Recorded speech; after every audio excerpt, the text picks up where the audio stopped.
Boa tarde, amigos e amigas. É uma grande alegria poder participar mais uma vez desse evento. É a terceira vez seguida que eu participo. Nas outras vezes como coordenador da Frente Parlamentar Ambientalista. E como vocês sabem, a Frente Parlamentar Ambientalista foi quem conseguiu, com o apoio dos deputados, das deputadas, senadores, senadoras, que essa lei de resíduo sólido fosse votada depois de 20 anos tramitando no Congresso. Portanto, estou aqui hoje recém-chegado da Alemanha, onde aconteceu a Conferência do Clima, a COP23. Ali pudemos mostrar os indiscutíveis avanços que o Brasil vem apresentando na política ambiental, como a redução em 16% do desmatamento da Amazônia no último ano. Como vocês sabem, 3 anos consecutivos, a curva do desmatamento estava ascendente e nós conseguimos reverter essa curva. Por quê? Porque o desmatamento na Amazônia, ele infelizmente, depois eu vou dizer por que infelizmente ele é contido por comando e controle, poder de polícia. Precisa de orçamento, os helicópteros precisam estar prontos. Na hora que se detecta um desmatamento numa região, desloca os fiscais, desloca a polícia, faz parcerias. E quando o orçamento dos órgãos de fiscalização está defasado, nada disso ocorre. E o que vinha acontecendo nesses 3 anos?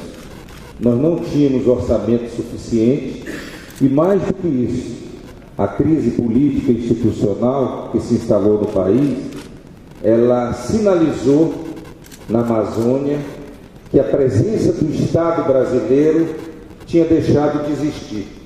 E com isso, foi uma carta branca para a ilegalidade no desmatamento. Então, logo eu assumi o Ministério, consegui recompor os orçamentos do ICMBio e do IBAMA, conseguimos, adicionalmente, pela primeira vez, recursos do Fundo da Amazônia e as operações voltaram de uma maneira jamais vista, com maior intensidade de todos os anos, e com isso a gente conseguiu reverter a curva do desmatamento. Estamos continuando, mas eu disse infelizmente, porque essa vertente do comando e controle, essa vertente do poder de polícia, ela tem uma base. Nós só vamos conseguir mesmo resolver o problema do desmatamento na Amazônia quando nós valorizarmos o bem ambiental, quando a floresta em pé vale mais do que a floresta derrubada. E nesse aspecto, nós estamos fazendo nesse curtíssimo espaço de tempo o possível para que a agenda da sustentabilidade na Amazônia ela possa ganhar corpo. Então estamos aprimorando o sistema de fiscalização e estamos ampliando as concessões de manejo florestal, que é a exploração estudada da madeira. Você pega a Floresta Nacional, faz a concessão, a empresa vai lá, estudadamente, e ela retira, às vezes 4 árvores por hectare, às vezes 5, às vezes 3, depende de um estudo muito bem elaborado. E eu, tão logo entrei no Ministério e que vi que os índices de desmatamento estavam fora de controle, eu fui na Amazônia com todos os dirigentes do Ministério do Meio Ambiente, visitar todos os estados, buscar parceria com os governadores, mas ao mesmo tempo visitar e dar reforço a ações bem-sucedidas nessa área. E visitei alguns planos de manejo. Pude ver que no meio da floresta, em municípios muito distantes, onde tem a concessão florestal, o nível de emprego é de altíssima qualidade para a região, onde muitas das vezes não tem carteira assinada e o trabalho é considerado semelhante a trabalho escravo. Lá eu pude ver vários planos em que os trabalhadores com carteira assinada, os prefeitos da região felizes porque estavam recebendo recursos oriundos desse projeto, e mais importante, você olhava uma área manejada e olhava outra área não manejada, de floresta virgem, você não via diferença, ou seja, os serviços ambientais que a floresta presta, elas continuam a ser prestados. Então essa vertente é importante. Como também as reservas extrativistas, que vai completamente contra tudo aquilo que se pensa de uma unidade de conservação. Em geral, e isso acontece em todo lugar, nos parques, por exemplo, você não pode ter ninguém morando dentro. Mas nas reservas extrativistas, na Amazônia principalmente, isso é bem brasileiro, ao contrário, você dá a segurança daquelas pessoas que vivem de determinada atividade econômica, que elas continuem morando e tenham a tranquilidade de poder tirar o seu sustento dessa área. Por quê? Porque a atividade deles depende do equilíbrio ecológico. Então o catador de caranguejo, se não tiver mangue, não tem caranguejo. O extrativista de castanha do Brasil, se não tiver árvore, não tem a castanha. O açaí da mesma forma. Então são maneiras de você intensificar uma vertente importante que vai dar o resultado. Além disso, foi se discutido muito agora na COP os instrumentos de financiamento. Nós precisamos urgentemente começar a receber por desmatamento por emissões, redução de emissões por desmatamento evitado e também por pagamentos por serviços ambientais nessa área florestal. Também nós ampliamos as unidades de conservação no Brasil. Quadruplicamos a Chapada dos Veadeiros, no Cerrado, talvez hoje o nosso bioma mais ameaçado. Fizemos um parque nacional na Amazônia, o Parque dos Ferruginosos, ampliamos a reserva do Itaim, criamos aqui em São Paulo o Refúgio da Vida Silvestre de Alcatraz, uma antiga aspiração, do pessoal do litoral paulista. Enfim, nós não retrocedemos, evitamos retrocessos, e tentativas houve, tentativas existem, mas até agora, graças a Deus, felizmente, está ainda no âmbito das tentativas. Na realidade, nossa política ambiental está caminhando muito bem em todas as agendas. E é lógico que, assim como aconteceu agora na COP, a nossa política, ela, em primeiro lugar, é uma política de resistência ao retrocesso.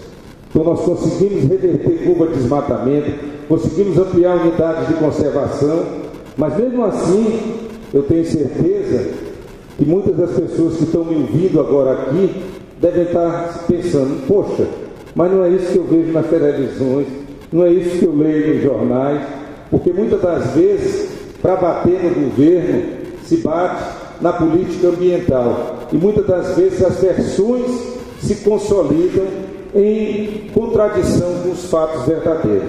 Então, com a diminuição do desmatamento, nós temos um fato concreto.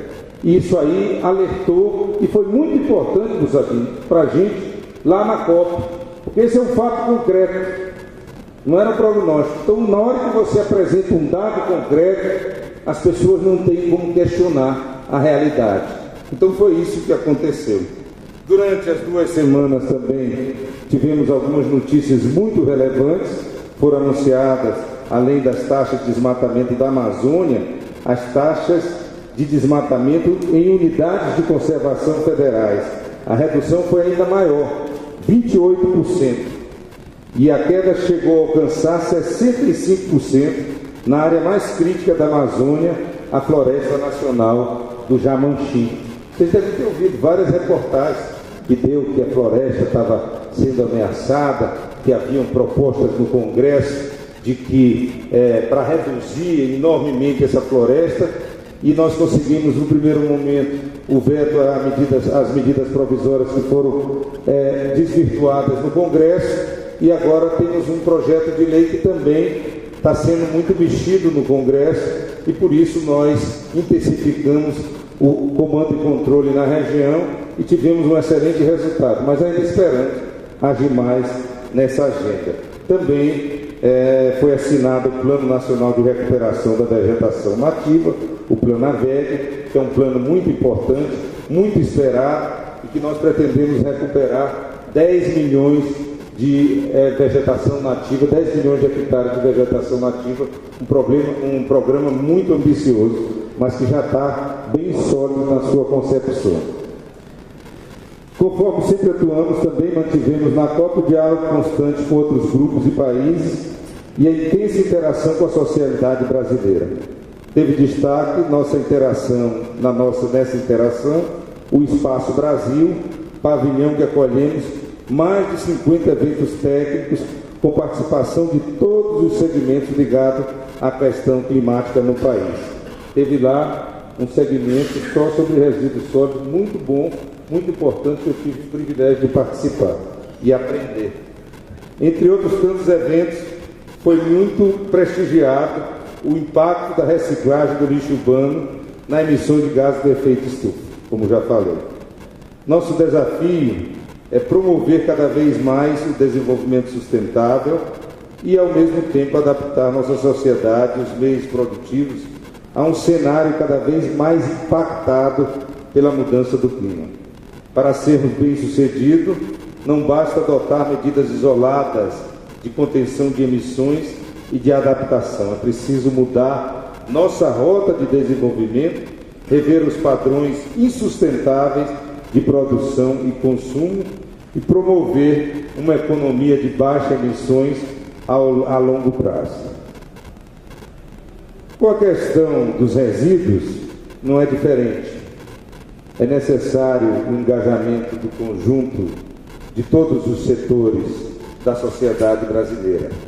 Temos uma legislação bastante avançada e desafios a superar para atingir o consumo consciente, tratar da disposição adequada dos rejeitos e fazer cumprir a logística reversa e dar destinação aos resíduos que podem ser reaproveitados no reuso ou reciclagem ou geração de energia. E temos avançado nessa agenda. Há um mês assinamos um decreto aguardado pelo setor empresarial que garante isonomia entre fabricantes, importadores e comerciantes de produtos que são objeto de sistema de logística reversa obrigatória no cumprimento da Política Nacional de Resíduos Sólidos. Até agora, os setores comprometidos com a logística reversa assumiam um ônus desigual. Essa medida traz responsabilidade para todos os atores da cadeia e não apenas aqueles que assinam os acordos setoriais. Aqueles especialistas aqui devem estar sabendo, mas muita gente não sabe do que eu estou falando. Então é o seguinte, aqueles setores que assinavam o acordo, eles ficavam na obrigação de fazer a logística reversa, bem simples. E outros que não assinavam da mesma produção, do mesmo setor, ficavam isentos. Então era desigual e agora está tudo junto. Quem assina e quem não assina tem a mesma responsabilidade legal. Do ponto de vista ambiental, esse decreto representará um enorme ganho, pois fortalecerá os órgãos estaduais e municipais de meio ambiente, determinando a fiscalização de todos os agentes responsáveis pela poluição ambiental. O Comitê Orientador para a implantação dos sistemas de logística reversa, composto pelos ministros do Meio Ambiente, da Fazenda, da Saúde, da Indústria e Comércio e da Agricultura e Pecuária, já havia aprovado e publicado uma deliberação sobre a vinculação dos não signatários. Assim, o decreto representa a concretização de uma decisão integrada do governo federal. Quero aproveitar, falando do governo federal, para fazer justiça ao presidente Temer. Na minha área, todos os pedidos que fiz de recuperação do orçamento, de fortalecimento do IBAMA, esses programas todos, ele foi muito compreensível e determinou, mesmo numa situação difícil como a do ano passado, a recuperação desses orçamentos. Portanto, eu sou ministro desse governo e, embora muitas das vezes as pessoas me distanciem um pouco do governo pelas políticas ambientais que nós estamos promovendo, eu não posso, numa oportunidade como essa, deixar de fazer esse reconhecimento, que é um reconhecimento legítimo à compreensão que o presidente tem tido para com a área ambiental, e eu não tenho queixas nesse sentido. Está em curso a preparação da revisão do Plano Nacional de Resíduos, esforço que precisa da efetiva participação social. A esse respeito, faço um parênteses, meu caro deputado. Eu soube agora, na vinda para cá, que a reativação, o Comitê Interministerial para a Inclusão Social e Econômica dos Catadores foi reativado. Então, essa era uma aspiração dos catadores, que já tinham sido repassados para o Ministério, e nós fizemos ofício e agora fomos atendidos. Acho que é um espaço importante para a participação dos catadores, que tem uma importância muito grande no resíduo sólido. Peço a contribuição dos atores envolvidos com o tema, tão logo se iniciem os debates do Plano Nacional de Resíduos. Temos como objetivo definir eixos prioritários de ação para a gestão ambientalmente adequada dos resíduos sólidos, orientando a atuação dos setores público, privado e da sociedade civil, bem como metas e diretrizes para os próximos 20 anos. Daquilo que eu vi aqui, principalmente do nosso colega, companheiro Rogério, da ANAMA, eu já aproveito a presença do nosso secretário de Recursos Hídricos, Jair, que está aí, que vai participar de todas as reuniões aqui, para determinar que dê uma atenção especial aos municípios neste plano. Não vamos mais, mesmo que seja por acaso, deixar que os municípios fiquem participando ativamente, para que no futuro os municípios que têm uma responsabilidade muito grande para com o país, a eles são os municípios os primeiros a receberem todos os impactos, então, para que eles possam participar. Então já está determinado, se a gente puder dizer que dessa exposição aqui já saiu alguma decisão, uma delas já está saindo agora na abertura, que é a participação dos municípios e, evidentemente, dos estados também, mas principalmente dos municípios nessa elaboração.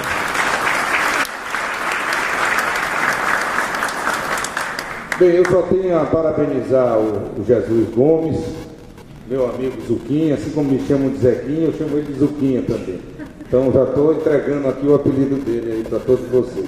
Que é um batalhador, trabalhador, sério e uma pessoa que tem ajudado muito a gente com suas opiniões, sempre bem fundamentadas, tecnicamente bem estruturadas.